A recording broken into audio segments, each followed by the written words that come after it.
he visto y he aprendido con los años que independientemente que eso se vea o no en la película, darle al actor el espacio completo para que él se sienta cómodo en su espacio donde está haciendo la escena.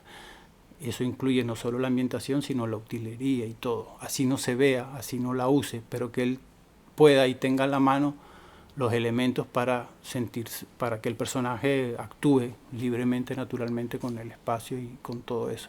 Y eso es bueno, aun así no salga en el fotograma.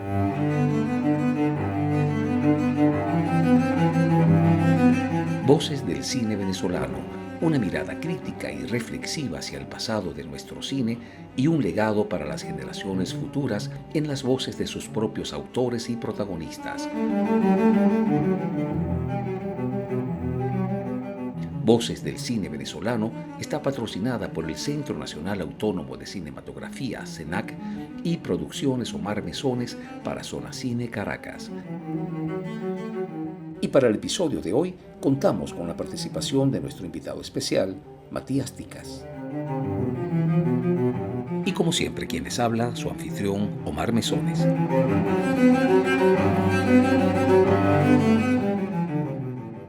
Bienvenidas todas y todos a este nuevo episodio de Voces del Cine Venezolano. Para el día de hoy nos acompaña Matías Ticas, uno de los directores de arte con mayor trayectoria y prestigio dentro del cine venezolano. A lo largo de su extensa trayectoria, Matías ha trabajado al lado de directores de la talla de Jacobo Penso, Mariana Rondón, Pablo de la Barra y Lorenzo Vigas, solo por nombrar algunos de una larga lista. Matías, bienvenido a nuestro programa. Muchas gracias, buenos días. ¿Cómo estás, Omar? Buenos días, aunque nosotros salimos a las 8 de la noche. Buenas noches, entonces. Buenas noches. Pero la gente lo escucha cuando, pues, es la ventaja del... Claro, uno lo ve en YouTube a cualquier hora, a cualquier día, ¿no? Así que bueno, pues, buenos días, pega bien. Bueno, Matías, yo preparando un poco esta conversación que vamos a tener, revisé el currículo que tú gentilmente nos enviaste. Y creo que es más fácil decir los directores con los que no has trabajado, las películas en las que no has trabajado. Realmente yo ni las conté, pero realmente tienes una trayectoria muy extensa. Pero en los próximos minutos vamos a hablar, como ya tú sabes, vamos a tratar de conversar sobre tu vida, sobre tus trabajos. Y me gustaría que comenzáramos por tu infancia, que entiendo que naciste en Uruguay y creciste en Barcelona, en España, hasta los 18 años. Háblanos un poco de ese periodo. Sí, yo nací en Montevideo, Uruguay. Viví muy pocos meses, creo que un año más o menos allá. Después nos mudamos a Sao Paulo, Brasil. Mi padre trabajaba allá en ese momento y nos mudamos la familia allá. Allá nacieron mis dos hermanos, o sea, dos de mis hermanos. Y después de ahí, en los años 70, nos mudamos a Barcelona. Yo tendría 5 años, 6 años. Y me crié, digamos, toda mi infancia, adolescencia fue en Barcelona, en España. ¿Cómo fue esa infancia? Chévere, una infancia normal, chévere. Vivíamos en un pueblito pequeño, en ese momento era pequeño, a las afueras de Barcelona. Muy tranquilo, muy relajado, muy normal, diríamos. O sea, colegio, casa, amigos, jugar en la calle, disfrutar de las cosas de los niños, pues, normalitas. A mí me gustaba el cine desde siempre. O sea, yo siempre, desde siempre quiero decir, adolescente, ¿no? 14 años, 15 años, yo recuerdo ir al cine y quedarme y disfrutar mucho, ver películas. En ese momento, en la sala de cine de ahí de San Cugat, donde vivíamos, era 2 funciones. Habían 2 salas y entonces yo veía una película en una y me pasaba a la otra a ver la segunda película. Y viendo así películas empecé a tener como directores preferidos. Y siempre fue más directores que actores. O sea, siempre me guiaba más por quién dirigía una película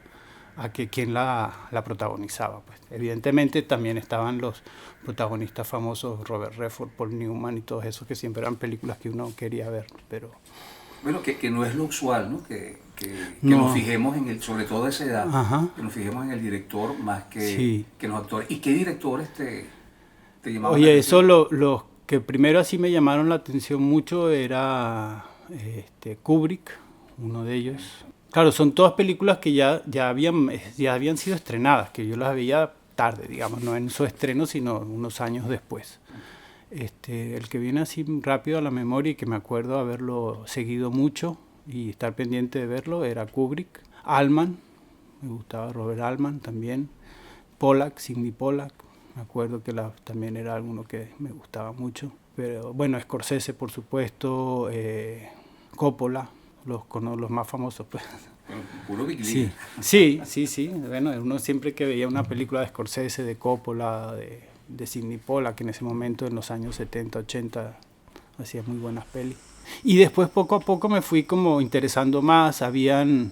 Me acuerdo que había uno compraba en el kiosco unas revisticas que salían semanalmente o mensualmente, no me acuerdo, que hacían como una enciclopedia del cine, ¿no? Por directores o por actores y eso. Entonces era como que compraba, leía un poco sobre ellos, me interesaba más, volvía a ir al cine y ya empezaba a buscar en Cinemateca o en películas en Barcelona que pudiera irlos a ver. Y poco a poco me fue interesando como espectador. O sea, algo que me gustaba, podía pasar horas y siempre lo disfruté mucho. Matías, y cuando comienzas a acercarte a la edad de tener que elegir qué vas a estudiar, ¿qué ocurre? A mí me costó, yo me acuerdo que terminé el liceo y no quería saber nada, estudiar nada. Empecé a trabajar en cualquier cosa, en un bar, en un restaurante. En ese momento, tanto mi mamá tenía un restaurante como mi papá tenía otro restaurante. Y entonces trabajaba ahí, ganaba plata y con eso uno salía, iba al cine, se divertía, X, ¿no? Entonces, como que estuve un tiempo, un año así, sin hacer nada, digamos. Y después me decidí por estudiar arquitectura. Ingresé en la Facultad de Arquitectura de Barcelona. Estuve, sí, un año, o sea, unos semestres nada más, pero ya me daba cuenta que yo no quería estudiar. Yo quería salir a trabajar, hacer algo, tener mi dinero para moverme por mi cuenta, digamos, y lo dejé. Lo dejé y empecé a trabajar con un fotógrafo, un amigo conocido, que tenía un estudio de fotografía, y entonces empecé a trabajar con él y a interesarme por la fotografía, que la imagen siempre fue algo que me llamó la atención, ¿no? Empecé a trabajar con él y trabajando con él en un estudio de fotografía de productos, hacíamos productos, publicidad. Entré en un instituto de Barcelona que era el Instituto de la Imagen, Instituto Audiovisual de la Imagen, y estudié un año ahí, un técnico, digamos, ¿no?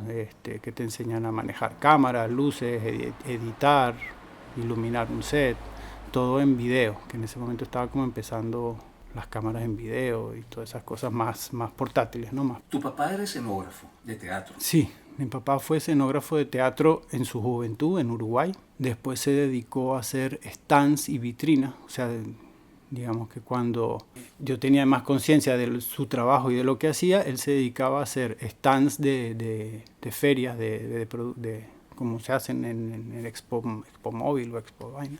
Hacía eso y hacía vitrinas de tiendas, o sea, adornaba, decoraba vitrinas de locales, de tiendas y eso. Y muchas veces ayudándolo a armar, pues fue como aprendí a manejar herramientas, a pintar, usar herramientas y a manejar materiales y esas cosas. ¿Terminas tus estudios en el Instituto Audiovisual o...? Sí. No, eso sí, porque era un intensivo de un año, nada más, me gradué ahí. Ahí empecé a hacer cámara, me salían como tigrecitos, chambitas con cámara, algunos videos de bodas, videos de cosas institucionales, y empecé a hacer, mientras seguía trabajando con el fotógrafo, hacía tigrecitos grabando cosas. En esa época fue que se me dio la oportunidad de un viaje aquí a Sudamérica y bueno, lo hice. O sea, en ese momento andaba buscando realmente qué hacer, qué me gustaba hacer, como experimentando cosas. Entonces se me dio esa oportunidad, viajé, estuve en Brasil, llegué a Brasil. Todo eran como lugares donde había gente conocida, donde podía llegar y podía estar un tiempo. Entonces estuve un tiempo en Brasil, en Río de Janeiro, después en Sao Paulo, después viajé a Montevideo, que ya mi mamá y mis hermanas habían regresado a Montevideo después de la apertura a la democracia, después de la dictadura. Y estuve allá un rato y de Montevideo viajé a Caracas por primera vez porque aquí vivía mi tío Carlos. Carlos Tic, escenógrafo también. Escenógrafo también, exacto. Entonces llegué a su casa, eso fue en finales del 88, más o menos.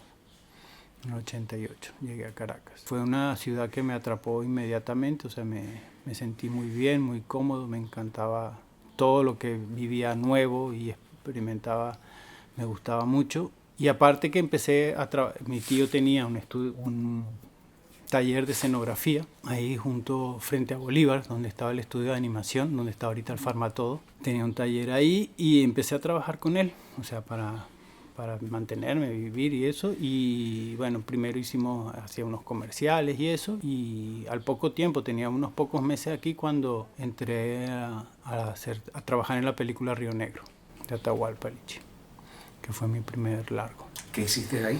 Ahí fui asistente de escenografía primero, en una construcción de una escenografía gigante que se hizo para la peli, y estuve como utilero de set en el rodaje. Que es complicado para una primera película, ¿no? Una película de época, y recuerdo que es una película muy exigente visualmente. Sí, fue una película muy, muy grande. Tuvimos varios meses construyendo muchos decorados, un pueblo, unas fachadas de pueblo y casas y de todo. Tuvimos meses trabajando y ahí en ese tiempo, bueno, se me dio la confianza para pedir yo quería estar en el rodaje, haciendo cualquier cosa, pero quería estar en el rodaje para conocer cómo era eso. Y me dijeron para que estuviera haciendo la utilería en el set. Y siendo tu primera película, ¿ya manejabas las técnicas del desglose de producción, plan de rodaje, la continuidad? No, lo fui aprendiendo todo ahí, realmente. O sea, fue todo se dio espontáneamente y muy bien. O sea, yo tenía como un entusiasmo y unas ganas de aprender y todo se me fue dando espontáneamente y bien. O sea, todo salió muy bien, me encantó. Yo quedé enamorado del cine y a partir de ahí decidí que eso era lo que yo quería hacer. Bueno, después era buscar otras películas, ¿no? Esa es la parte difícil. Exacto.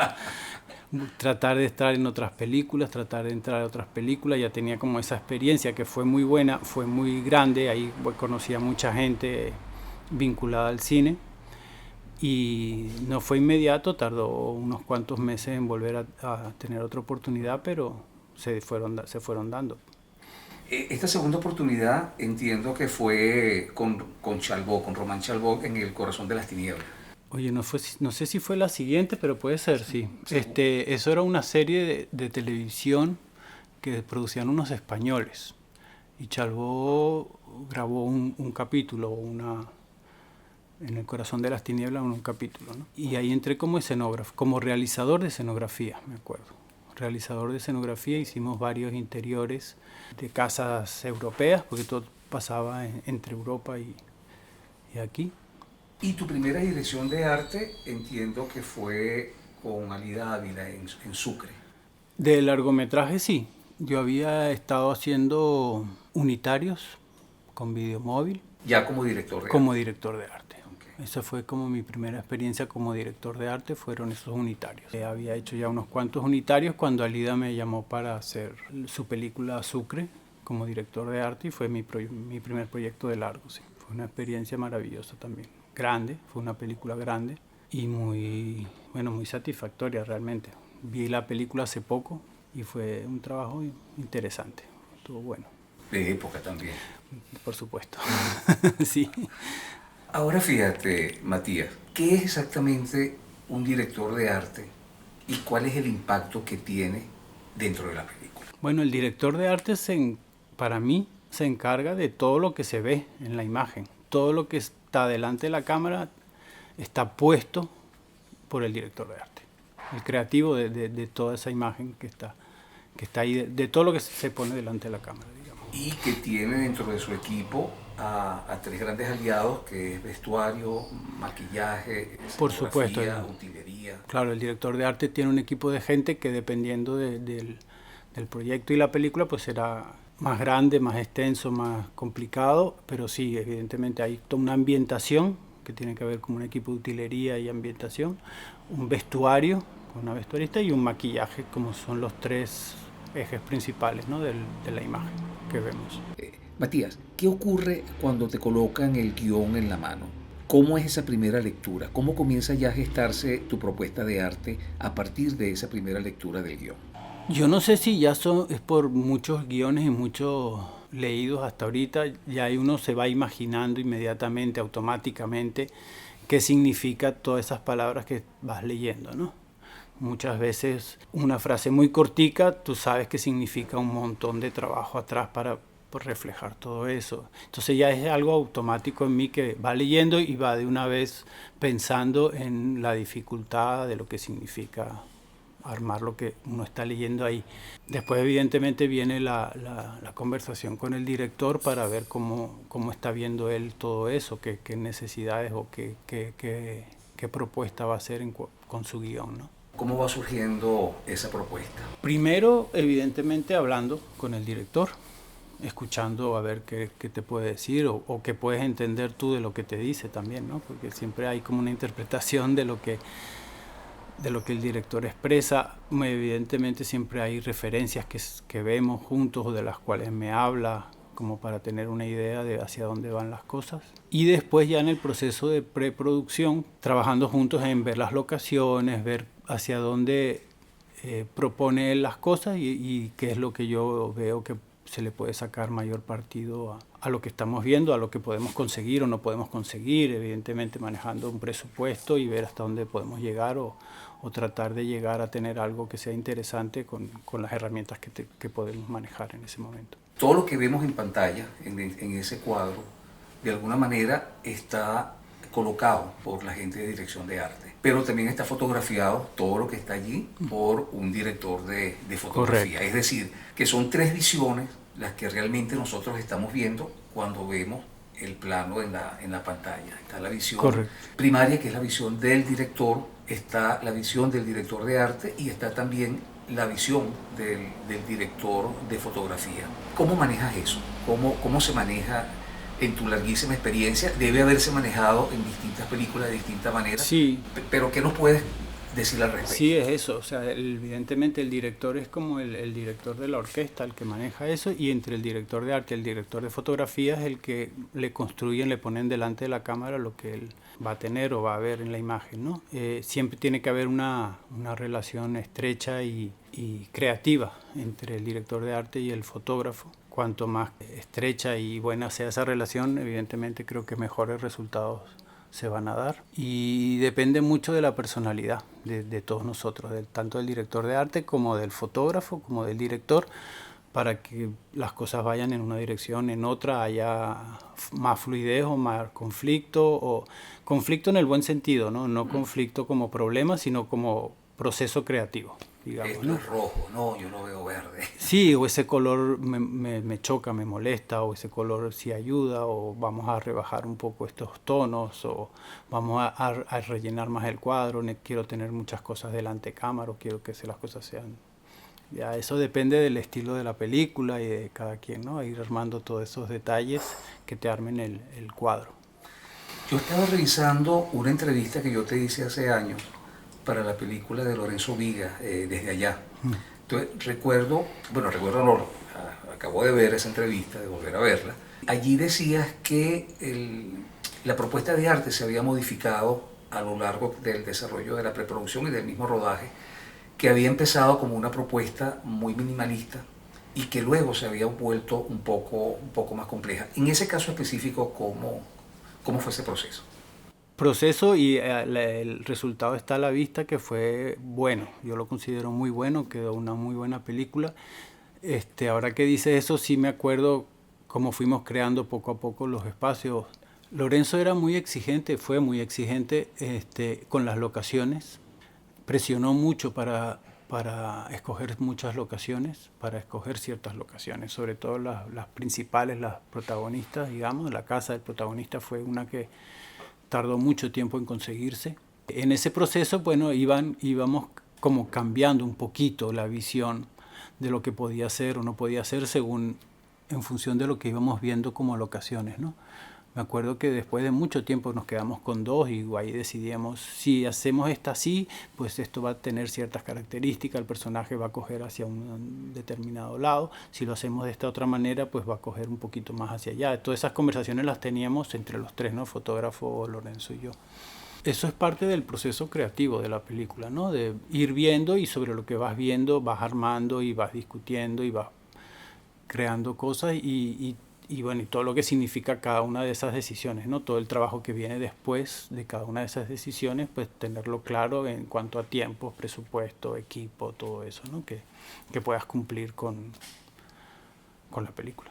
¿Qué películas crees tú que te han resultado más satisfactorias en cuanto a los resultados de tu propuesta de arte? Yo tengo varias películas que a mí me gustan visualmente bastante, sobre todo las últimas, como que he ido aprendiendo con los años y uno se pone más asertivo, ¿no? con las cosas. Pero sí, hay películas, La Pelo Malo de Mariana Rondón es una de ellas, que podría decir que estoy muy contento con el resultado. La de Lorenzo Desde Allá también. Hay varias, La Familia de Gustavo Rondón es una que me gustó mucho, El Amparo de Calzadilla. Son como las últimas películas que he venido haciendo. Pero fíjate que esas son películas que tienen ya casi 10 años de haber sido producidas. Pero siguen siendo casi las últimas. Es verdad. Aunque todas las películas tienen algo. El otro día, por ejemplo, como te estaba diciendo, vi Sucre. Evidentemente no es una película que pueda decir esta película es buenísima, ni tiene muchos fallos de arte, me refiero, ¿no? Independientemente de la película. Pero hay cosas muy interesantes también. Y yo, mientras la veía, me acordaba de todo cómo fue ese proceso de llegar a eso. Entonces hay como ideas, conceptos que son buenos, que son válidos, que hoy en día seguramente le sacara mejor partido, los pudiera hacer mejor, pero la idea base estaba buena. Entonces hay muchas películas así que no puedo decir que esté contento o feliz o satisfecho con el resultado. Yo tiendo a ser bastante autocrítico con las pelis, incluso estas de la de Pelo Malo, Desde Allá, tienen cosas que si la volviera a hacer las haría distinto. Me imagino que como todo creativo siempre, ¿no? Puede mejorar lo que se hizo. Todas tienen su aprendizaje, sus cosas buenas, ¿no? Yo lo veo ahorita, después de mucho tiempo, como uno tiende a ser más práctico, más sacarle provecho a las cosas que tiene, ¿sabes? Es como un profesional que ha aprendido con los años a sacarle provecho a lo que sabe hacer, digamos, ¿no? Entonces todas las pelis tienen esas cosas buenas, unas quedaron más redonditas, que no tienen que ver solo con el arte, tienen que ver con ese conjunto de arte, fotografía, puesta, etcétera, ¿no? Matías, ¿te ha tocado en alguna oportunidad, voy a poner un caso extremo, que te haya tocado ambientar un espacio muy grande, un comedor, ¿no? Y luego venga el director y utilice planos cerrados? Sí, me ha tocado. O sea, yo nunca me molesté por eso, realmente. Nunca me pareció malo eso. O sea, sí, siempre soy de la idea que uno tiene que brindarle al director la mayor cantidad de posibilidad posible, ¿no? Valga la redundancia. Darle chance a que él pueda inventar en el set algo que se le ocurre en el momento. Si eso es posible, pues muy bienvenido sea. Entonces uno debería, creo, ambientar en función de eso, ambientar en función de darle el más chance posible al director. Y también he visto y he aprendido con los años que independientemente que eso se vea o no en la película, darle al actor el espacio completo para que él se sienta cómodo en su espacio donde está haciendo la escena. Eso incluye no solo la ambientación, sino la utilería y todo. Así no se vea, así no la use, pero que él pueda y tenga a la mano los elementos para que el personaje actúe libremente, naturalmente con el espacio y con todo eso. Y eso es bueno, aun así no salga en el fotograma, digamos, ¿no? en la imagen de la peli. O no quede después en la película final, porque también pasa, así como uno ambienta mucho y se ve poco, uno hace miles de escenas que después no quedan en la película, ¿no? Bueno, creo que estaría de más decir que el presupuesto de las películas venezolanas rara vez es un presupuesto cómodo para trabajar, para ninguna de las áreas. Uh-huh. En el caso de la dirección de arte, ¿qué limitaciones tiene esto? Y al mismo tiempo, ¿qué ventajas? ¿Tiene alguna ventaja trabajar con presupuestos tan estrechos, tan comprometidos? Bueno, la única ventaja es como incentivar la creatividad, evidentemente. Esa es la única ventaja. Pero una gran ventaja. No es Sí, poca. no, es verdad, no es poca. O sea, eso de repente llegas a soluciones o terminas armando sets que si hubieras tenido un presupuesto mucho más holgado no hubieras llegado y te hubieras quedado en algo más común o más lógico para la película.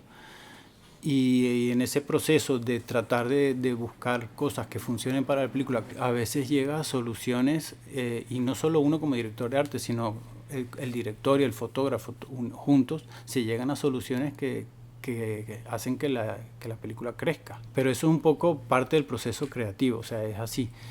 ¿Recuerdas algún caso específico que se ajuste a esto que estamos hablando? Bueno, es bastante común, o sea, en las películas nuestras es bastante común que nos sentemos a decir, mira, con esta plata podemos hacer esto, necesitamos que las locaciones sean lo más ajustadas posibles a lo que estamos buscando, que la ambientación sea muy precisa y muy concreta, a que no nos volvamos, o sea, todo eso se va hablando en la pre o durante el rodaje para que nos echemos tierra entre nosotros, pues, ¿no? ¿Sabes? Que no tengamos cosas que pensábamos que íbamos a tener y después no se pueden tener. Dentro de las áreas que maneja la dirección de arte, vestuario, escenografía, maquillaje, ¿hay alguna que sufre más por estas limitaciones presupuestarias? Sí, sí, yo creo que vestuario es una de las que más sufren. Vestuario es la que cuesta más porque no se le da la importancia que tiene. O sea, la importancia en cuanto a presupuesto, tiempo para tener un vestuario adecuado, pruebas con los actores, todo ese tipo, el tiempo de las pruebas, de que se vean opciones, de que se maneje. Porque el presupuesto también tiene problemas de tiempo. O sea, que los actores tengan tiempo que uno tenga tiempo para revisar cosas, que uno tenga, ¿no? O sea, va como junto, de la mano el presupuesto con el tiempo. Entonces, y evidentemente escenografías, evidentemente uno rara vez se plantea escenografías grandes o en proyectos chiquitos como los que estamos haciendo nosotros. Es como que queda descartado cualquier ambientación que requiera una escenografía. Matías, no solamente tú has trabajado en muchas películas, sino que también has trabajado con muchos directores. ¿Con cuál te has sentido más cómodo? ¿Sientes que ha habido una relación más receptiva? ¿Puedes hablarnos un poco sobre eso? Yo me he sentido bien en todos los proyectos que he hecho, la verdad. Y mi relación con los directores o directoras ha sido buena, yo la considero buena en todos los proyectos. Evidentemente, con unos me llevo mejor personalmente que con otros, o tiendo a ser más afín a ciertas personas por sus características personales, pero es algo que no influye, creo yo, o influye de alguna manera muy a nivel personal, pero no a nivel laboral.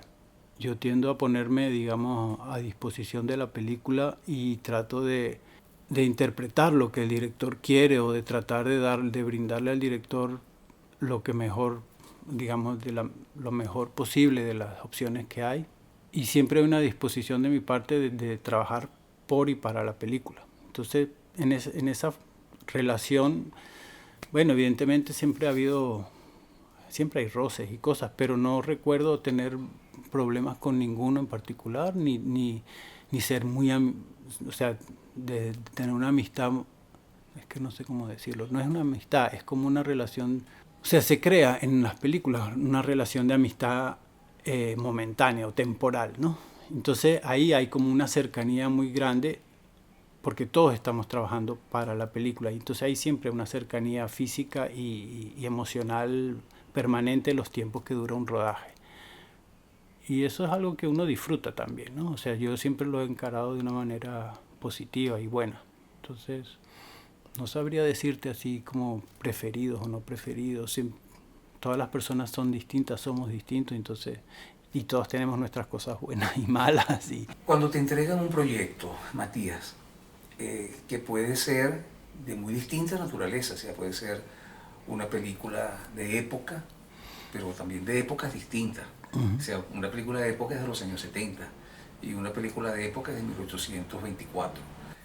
Pero también te pueden entregar el guión de una película de un barrio, de un campesino, de una familia muy adinerada. ¿Cómo lo manejas? apartando la preproducción, que es el trabajo en equipo, individualmente hay algún tipo de trabajo de investigación en algunos casos. ¿Y cómo se da y en qué casos se han dado? Bueno, mi primera película de época hice una investigación grande, larga, apoyada en gente, o sea, me apoyé en gente que me ayudó a investigar muchas cosas. Y en mis primeras películas, en todas en general, sean de época o no, siempre hubo una investigación de cómo afrontar o qué imágenes me pudieran llevar a una propuesta para esa película. Últimamente ya no hago mucho eso. Hay como un bagaje cultural, un disco duro ahí bastante extenso y grande al cual recurro. Siempre uno busca en imágenes, ¿no? En películas, en fotos, en imágenes, que ahorita cada vez es más fácil además, porque antes tenías que ir a libros o a bibliotecas y ahora todo está ahí conectado. Que te hagan que te despierten un interés por algo, por querer hacer la escena que leíste o algo de alguna manera distinta. Es como buscarse lo emocionante para enfrentar un proyecto, ¿no? Como buscarle la manera de que sea un poco distinto, sea un poco emocionante, crearse uno mismo un reto visual, ¿no? Para la peli. Eso lo hago ya muy automáticamente y espontáneamente. Y lo otro es que me dejó llevar cada vez más por la intuición. He aprendido que dejarse llevar por la intuición es una buena herramienta creativa. Me ha dado más buenos resultados que malos. Y de hecho creo que siempre me ha dado bueno. Cada vez que me dejo llevar por la intuición me ha dado buenos resultados. Entonces, ¿Cómo es eso? ¿Cómo te dejas llevar por la es intuición? como, no lo sé explicar, pero es como una imagen o una solución visual me viene a la cabeza. O sea, el proceso, digamos, de una película, yo estoy como 24 horas pensando en la película. Es como parte de mi forma de ser, ¿no? O sea, una vez que me engancho en un proyecto, estoy permanentemente pensando en ese proyecto. Viendo películas, si estoy viendo una película, así sea por pasar el rato en la casa, viendo cualquier vaina en Netflix o lo que sea, hay algo ahí que me llama la atención y me trae, esto pudiera ser bueno y me quedo ahí pegado. Entonces es como que continuamente tengo una parte de la mente trabajando ahí y ya como en automático, ya puedo hacer mi vida normal sin pensar mucho, pero me vienen imágenes, soluciones y digo, coño, esto pudiera verse de pinga así basado para esta película. Es como, y esas imágenes que vienen espontáneamente suelo hacerles cada vez más caso y funciona. Claro, uno ha visto, ¿no? Viendo, evidentemente, haciendo películas, tuve muchísimas locaciones, muchísimos carros, muchísimos espacios. Y se te va quedando ahí grabado algo, ¿no? Entonces, para una no te sirve para esta, pero a lo mejor te sirve para otra. O yo recuerdo haber visto tal sitio y a veces ha funcionado. A lo largo de tu trayectoria, tú has tenido oportunidad de trabajar con el cine analógico en 35 milímetros y con el cine digital en sus diferentes versiones, ¿okay? Porque hubo un momento en donde se estaba pasando del analógico al digital, donde la calidad visual del digital era muy deficiente. Pero en cualquier caso, lo que me gustaría que nos conversaras es de qué manera ha impactado tu trabajo. O sea, se trabaja de la misma manera para que un vestuario, un maquillaje o una escenografía sea retratada con material 35 milímetros o con cine digital. ¿Ha habido algún impacto en tu manera de trabajar y de proponer las cosas? Hoy en día no. Hoy en día creo que lo digital ya tiene alcanzado un registro tan bueno como el analógico, pero en ese proceso de crecimiento de lo digital sí hubo que aprender a manejar colores y intensidades de colores para que no fueran peligrosos para el rodaje, ¿no? Me acuerdo que los blancos y los rojos eran importantísimos, o sea, evitarlos y el exterior-interior, ¿no? O sea, y los exteriores con mucha luz también eran un problema para el fotógrafo, entonces había que buscar soluciones, para eso. Fue un aprendizaje de unos años. Ahorita en día creo que ya no, que ese problema ya no existe, ya se maneja de una manera mucho más parecida al analógico. Antes veías Roche en pantalla grande. Era muy parecido a como se iba a ver después en los cines. Ahora no, ahora se ve mucho, lo puedes ver, vamos a ver qué pasó, y lo puedes ver inmediatamente, sea, no como antes que tenemos que esperar 2 días para ver Roche. Ahora lo vemos en el momento, pero lo vemos siempre en una pantallita, por muy grande que sea, es chiquita. ¿De qué manera te afecta eso? Era una ventaja ver Roche, y si era una ventaja, hemos perdido esa ventaja ahora con el cine digital. No, yo no creo que hayamos perdido, yo creo que hemos ganado en ver inmediatamente si funciona o no funciona lo que estamos haciendo y no hay que esperar y hay chance de corregir más rápido. Creo que es bueno, así sea chiquito, hay que aprender a ver en las pantallas chiquitas, ¿no? Evidentemente, cuanto más grandes pueda.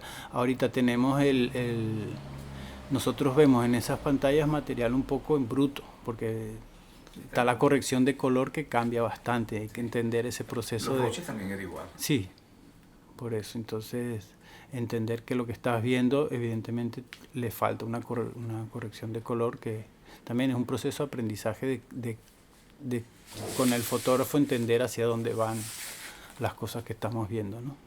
En cuanto a la imagen. Yo no lo extraño, la verdad. Yo creo que la inmediatez de ver ahí lo que estamos haciendo es bueno.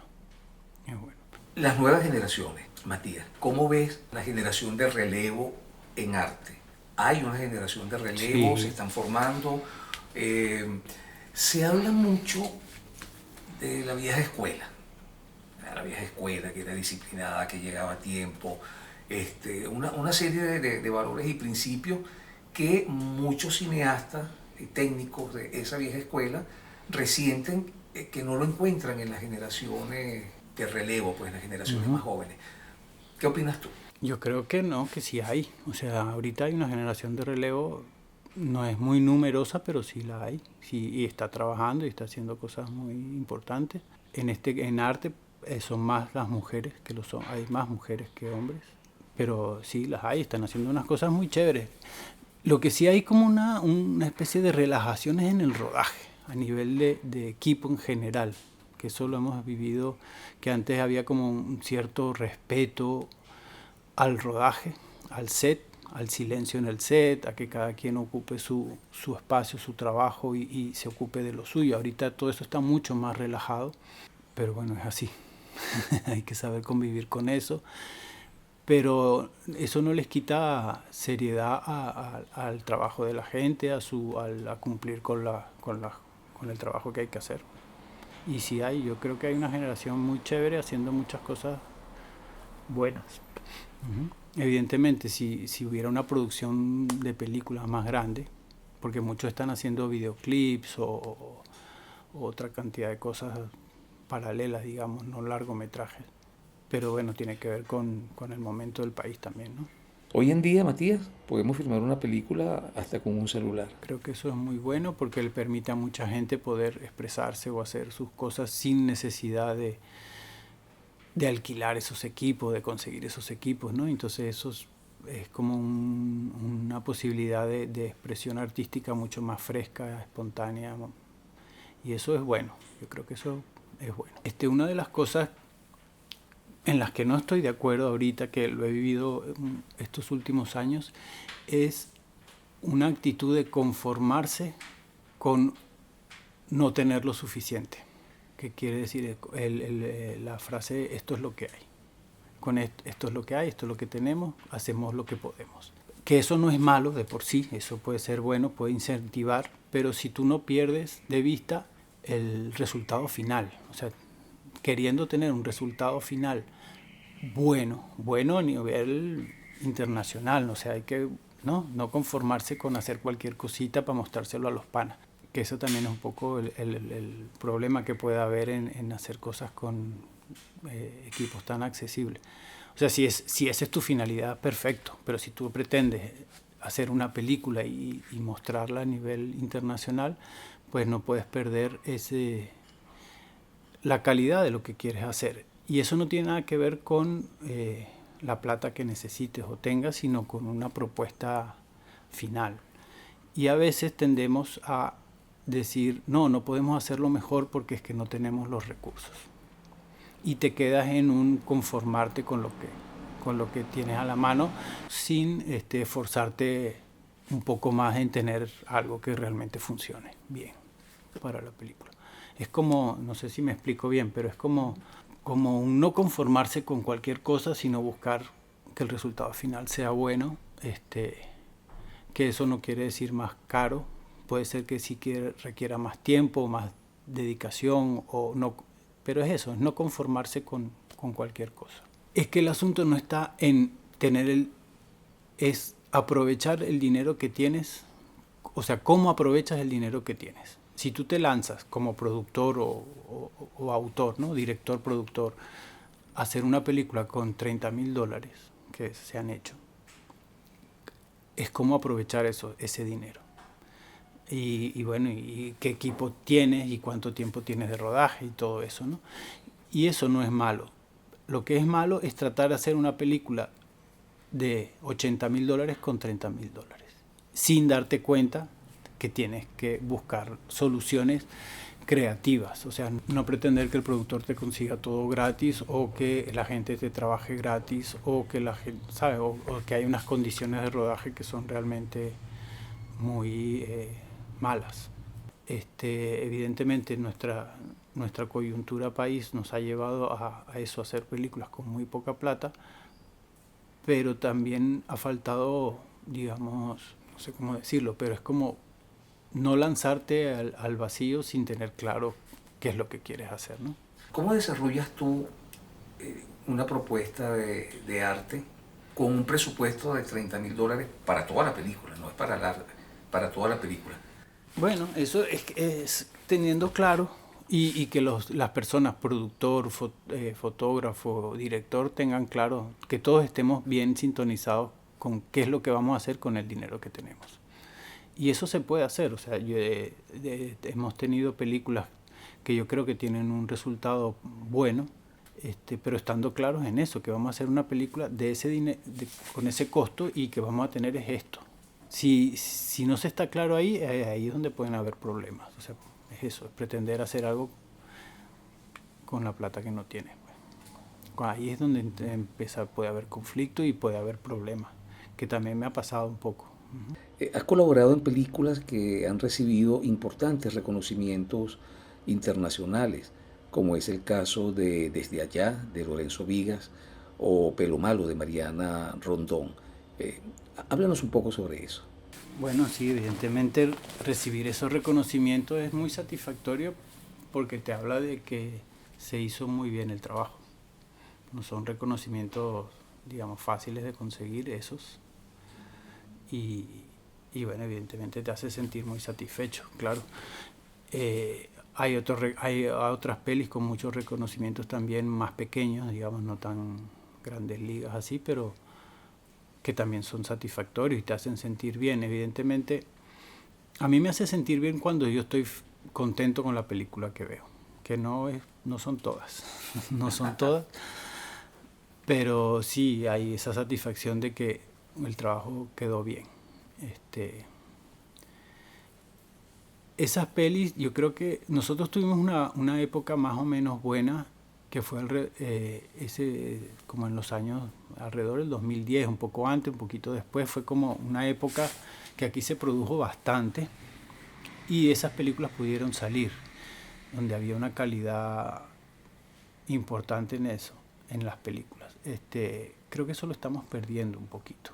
Evidentemente, todo esto que estamos viviendo en este país pues nos ayuda a que se mantuviera esa línea de producción y bajó muchísimo. Aparte de que muchísima gente se ha ido, pues, muchos profesionales están haciendo vida en otros países.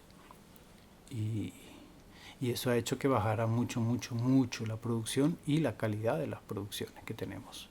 Entonces, pero yo creo que hay que seguir apostando a eso, hay que recuperar esa energía, esas ganas, esa producción y que sigan saliendo. Evidentemente, cuanto más películas hagas, más chance hay de que te salgan buenas, ¿no?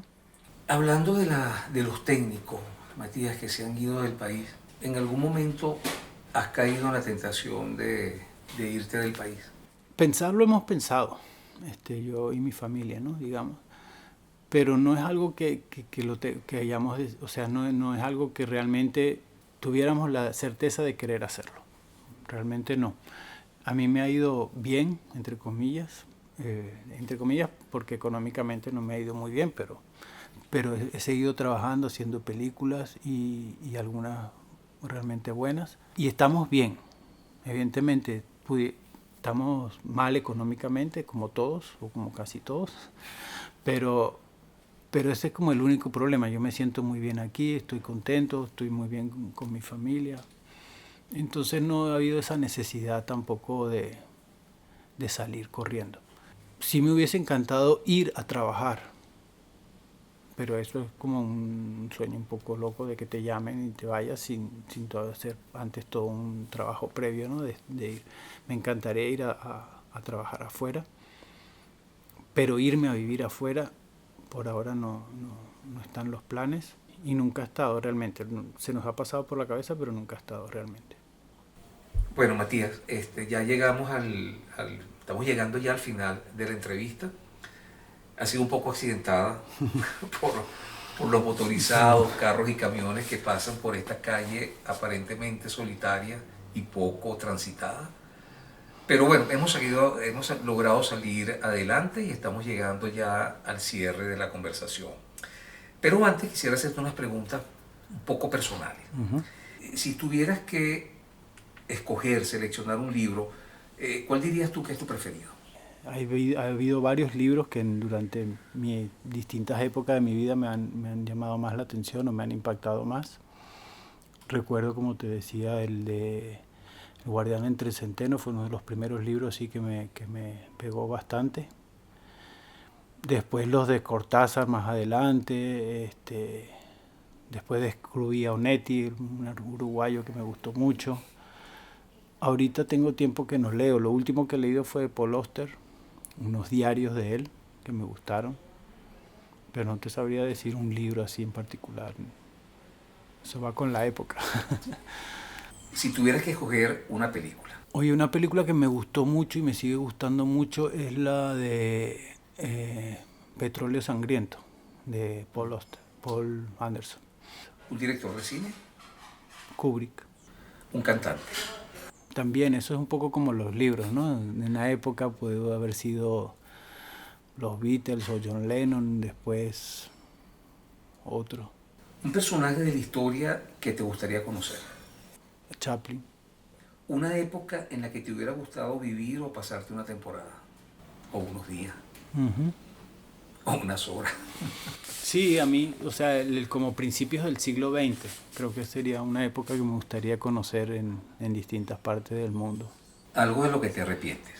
Supongo que ha habido muchas cosas en las que me he arrepentido, pero ahorita en este momento no recuerdo ninguna. ¿Algo de lo que te sientes muy orgulloso? Orgulloso, realmente me siento de mi vida ahorita, de mi familia, mi relación con mi esposa, con mi hija, con el país, con el entorno, con todo. Es algo que me siento bien. Bueno, Matías, ahora sí llegamos al final de la entrevista. Repito, fue un poquito accidentada por la cantidad de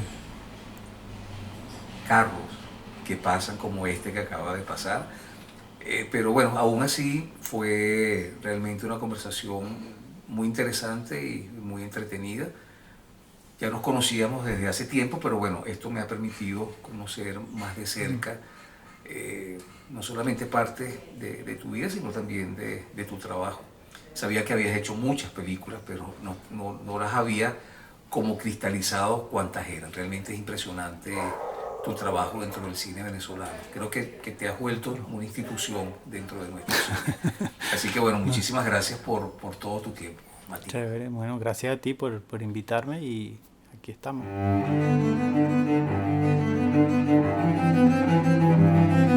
Voces del cine venezolano, una mirada crítica y reflexiva hacia el pasado de nuestro cine y un legado para las generaciones futuras en las voces de sus propios autores y protagonistas.